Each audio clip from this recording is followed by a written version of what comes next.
Leslie's brothers and sisters also served the war effort, including 2 sisters who worked as nurses in Liverpool and one who was in the Women's Auxiliary Air Force.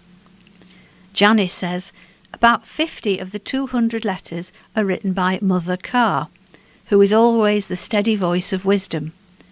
But as the war was ending, she wrote, "The housewives of Liverpool are about to start another war over the shortages." Sadly for Leslie, towards the end of the war, the tone of his letters edged towards desperation, and he suffered under the strain of wartime service. He remained in the RAF after the war and wrote, "We're now given a few more hours off to rest, since some of the men are starting to crack." And as with many great love stories, Leslie and Irma's romance unravelled. All that remains is Irma's scrapbook, with 200 letters that she carefully stored in a cedar chest, her hope chest ahead of the marriage she and Leslie had long talked about.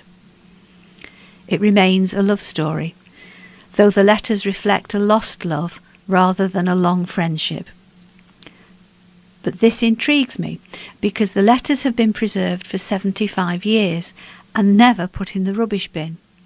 It's also a story about Liverpool and what it went through during the war. She adds, "There's still a bit of mystery regarding the end of the relationship. Leslie was the one who stopped writing in 1945, and then Irma found out from his mum that he'd married somebody else. There was one more letter from Leslie, which arrived in New York in 1947. In it, he wrote, 'My dear Irma, I've just heard of your forthcoming marriage and decided to write and offer my congratulations, and to hope you will